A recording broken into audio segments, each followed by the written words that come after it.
Okay, let's turn from there to another big story we've been tracking, the recent visit of the Afghan Foreign Minister and Taliban leader Amir Khan Muttaqi to India continues to stir a controversy. Remember, there have been a lot of anger over why India welcomed the Taliban leader, and of course the press conference, which originally was kept exclusively for men, and the women journalists were kept away. Now Javed Akhtar, poet-lyricist, has joined the controversy by claiming in a tweet that it was a national shame, he thought, that India had given such a warm reception to a Taliban leader, a group which he said thrived on fanaticism and gender discrimination. Listen in now to Javed Akhtar Unplugged.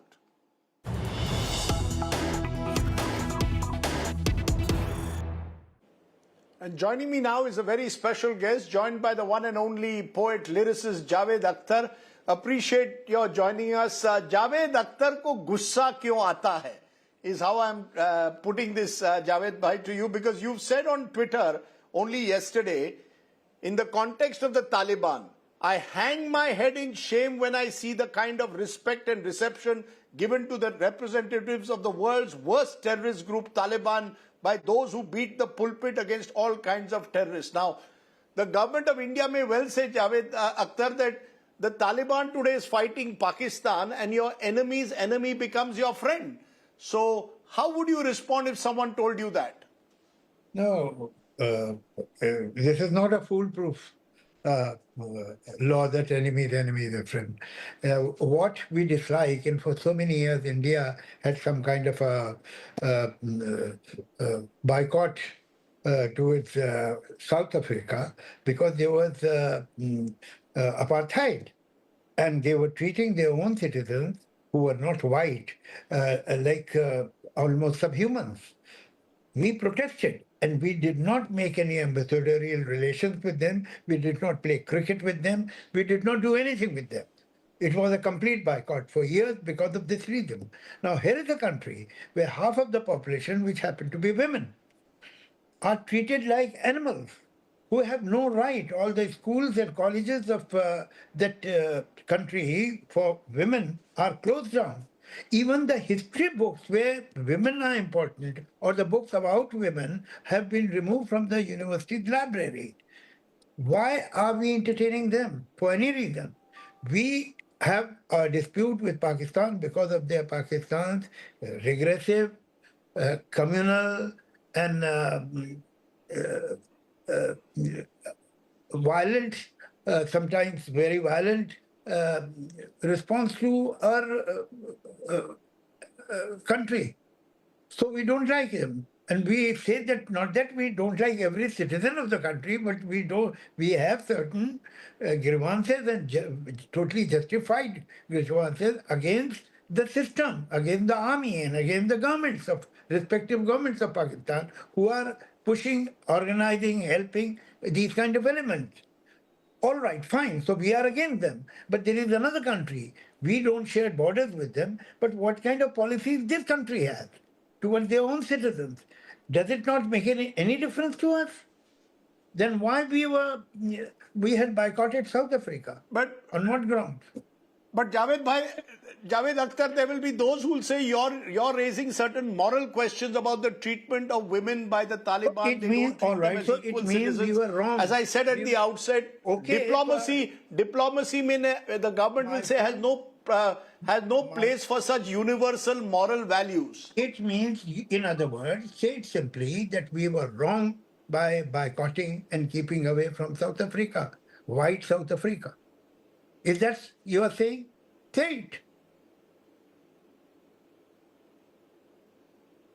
No, I am saying, as I said, that because of the geostrategic compulsions, today the Taliban is at war in a way with Pakistan, and therefore we want to encircle Pakistan is the argument given. Therefore, we are striking a relationship. We haven't given them full diplomatic status here with Taliban.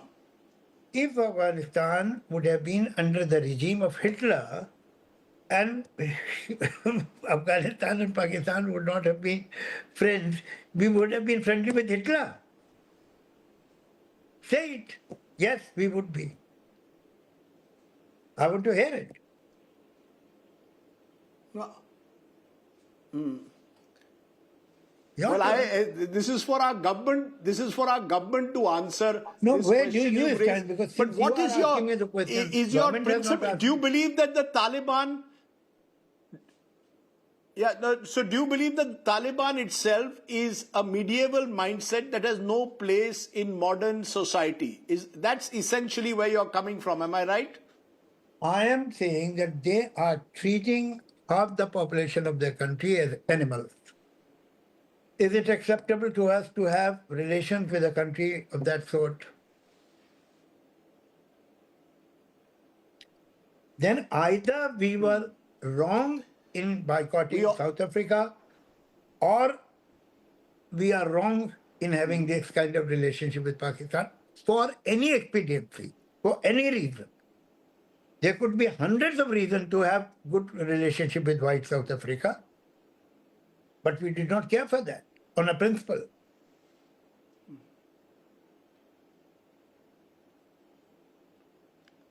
So you're saying principles have been abandoned here by the way the government has been seen to be virtually going out of its way to reach out to the Taliban at a time when the rest of the world, large parts of the world are continuing to boycott the Taliban. Why should India be the country You see, forsaking moral principles? Correct? yes, principles seem to be a kind of a word which is more intellectual or political than real. Human today, in real world, the fact is, it's a matter of serious morality. It's a matter of projecting ourselves what we are willing to accept for our political advantage. What reason can be? Till yesterday, Afghanistan was under somebody else or under some other regime, and sometimes it was not as important to us as it is today. But Pakistan is a permanent nuisance. So we were handling that. Why do we need these Muslim Nazis to solve our problem with Pakistan? We don't need them. We are powerful enough. We can take care of ourselves vis-a-vis Pakistan. Do we need Taliban? And to an extent that we are willing to allow a press conference in India, in a secular country where every woman has the right to vote, every woman has the right to become the prime minister or chief minister or ambassador or minister or whatever. That will be strictly, that was strictly for men. So there is one little, for at least for a while, there was one little Talibani black spot on the white collar of India.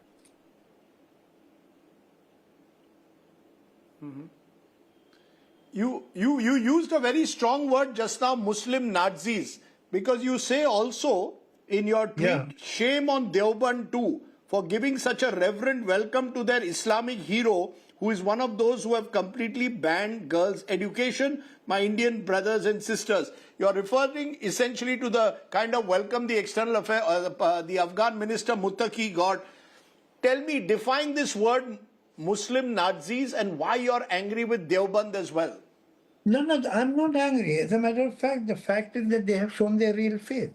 Given a half a chance, they will do the same. Given a chance, they don't have that power. They don't have that position. But they are receiving this Taliban ambassador tells us, and with such warmth, tells us that this is what they appreciate. This is what they agree with. If some Shia Muslim scholar or Shia Muslim ambassador would have come to India, the doors of Deoband would not have been open for him. So Shia is not good enough, but this man and this regime that has closed the schools and colleges of women who want to keep them illiterate and prisoners in their own homes are perfectly all right for Deoband, and they hug them. They meet them with great reverence and respect and admiration and almost envy. So they have shown their real faith by receiving this man. You know, I find it also interesting in a way what you're saying is that the Taliban represents a kind of fanatical Islam that has no place in modern society, that gives Islam a bad name across the world. I've heard our politician Yogi Adityanath has at times targeted Muslims, saying you have a Talibani mindset, and we've seen those who say there is a good Taliban and a bad Taliban. You're very clear there is only a Taliban, and that Taliban practices a fanatical form of Islam that you believe has no place in modern civilized society, and groups like the Deoband have shown their true face by welcoming Muttaqi in the way they have. Am I correct? Yeah, very right. And look at the, two-faced situation that on one hand, if a man stands on the road with a poster or a placard, I love Muhammad, he's put in the jail. But this is a fanatic attitude. I am an atheist. It doesn't make, that way personally, it doesn't make any difference to me. But I see the contradiction. And then you are inviting and making this man official state guest who have this kind of mindset and who preaches this kind of Islam. And Deoband, which is one of the most respected Islamic institution of India, meets him with open arms and with such glee. What does it tell you about so many people? People who think every Muslim is a Talibani, everyone is a Talibani and a jihadi. Then you meet that Talibani and jihadi with such great respect and admiration, only because he is the enemy of Pakistan. So tomorrow, if Hitler would have been the enemy of Pakistan for any reason, you would have hugged him.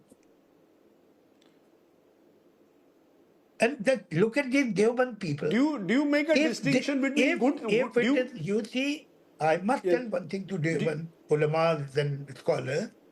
Those who openly oppose this religion called Islam cannot damage Islam to this extent that a Talibani can, who ostensibly speaks for Islam and then shows this kind of faith of Islam. You should be aware of this man, wary of this man, and you should say what they are doing is not Islam. But by receiving them, you have accepted that perhaps that is Islam. You have condoned him. Do you believe there is a distinction between the good Taliban and the bad Taliban? Do you believe there's a distinction between the so-called good Taliban or bad Taliban? There is no distinction between good cancer and bad cancer.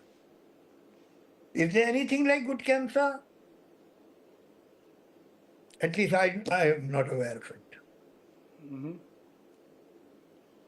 What good Taliban? And would you therefore say that what the Taliban has done over the years?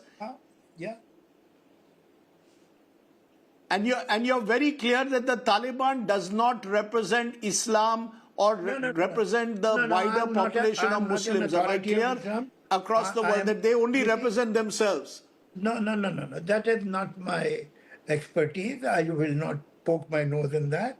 You see, it is for the people like Deoband to decide what is real Islam, not me. I am an ignorant person. I am illiterate in these matters.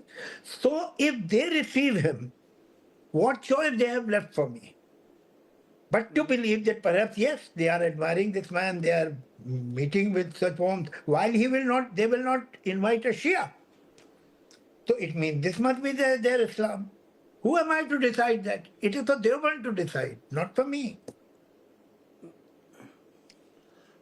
But does it also show the double standards of those in government? Many of those in government, when they were in opposition, would attack the then government for if they had reached out to the Taliban. Now you're in power, and those who accused Indian Muslims at times of having a Talibani mindset are now embracing the Taliban. So there seem to be double standards there also, Mr. Akhtar. Totally. I mean, no doubt about it. Totally. And it's very disappointing. It's very disappointing. Even if you are wrong, you better be wrong perfectly. I mean, it's so imperfect that you are calling an Indian Muslim who says, I love Muhammad, he's a Talibani. And when the real Talibani comes, you hug him. So what do I think of you? Okay. Point taken. Very, very strong words, Javed Akhtar. I hope that someone out there is listening to you. I'll say clear words. It is not strong. They are not strong. They are clear. Okay. Saaf hai, bilkul Javed Saab, and I appreciate you joining us. There are very few who would come out like you and speak out as firmly and clearly, and I appreciate you doing so. Thank you so much for Thank you. joining me here on the news today. Thank you. Muslim Nazis is how Javed Akhtar described the Taliban.